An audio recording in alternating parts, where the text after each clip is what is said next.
took a lot of inspiration from games like Half-Life and early Resident Evil games, how they separated the different pieces of the model to work together as a low poly model, and how to structure joints to make them bend correctly and not collapse.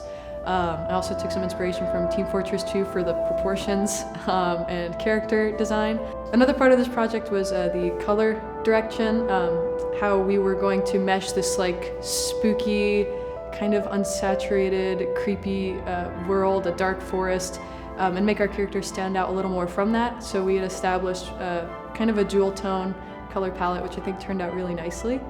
As someone who doesn't have a lot of modern gaming experience, I had to take a lot from what I remember of gaming, which is a lot of early 2000s, low poly, PlayStation 2, weird graphics kind of thing, which I think works stylistically, and it also helps being low poly because that made it easier to model, it made it easier to texture, and I think it creates its own kind of vibe. In production, I kind of referenced all the concept art that we had created in pre-production and, kind of used that to model each asset that I wanted to do, and then you kind of have to slice it up, map it out, and then you digitally paint it, and then you put it all back together and you have your model with your texture. And I send it off to the developer. I really wanted to work with a good group that I could tell, wanted to work hard and make something we were all excited about and proud of. And I think that it shows in the game.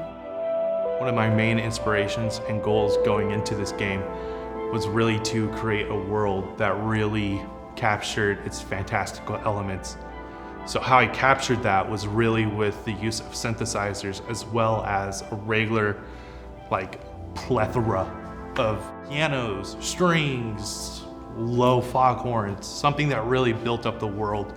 Yeah, we were trying to talk like a vintage throwback sort of vibe with some newer modern elements thrown in to give this game sort of a blend of both old and new that sort of gave way to both its art style, its isometric camera, as well as its soundtrack and its soundscape. I believe that with everything that it accompanies that, with all of those visuals and sounds, I believe that Heldenreise really does come together.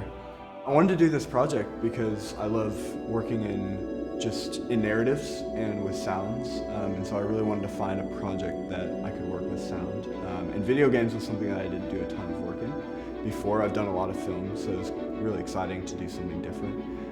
And then the team that we have is amazing, and so it was really fun to just jump in with them and be able to really hone in on sound specifically.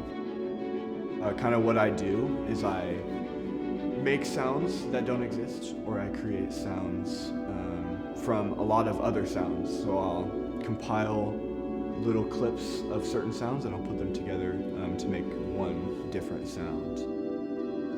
And a couple of the things that we have in the world, mostly ambience, is a lot of me just compiling a lot of sounds that we wanted in the world and then putting them into one long loop so that when you're in the game, there's things in the world that you're hearing as you run around.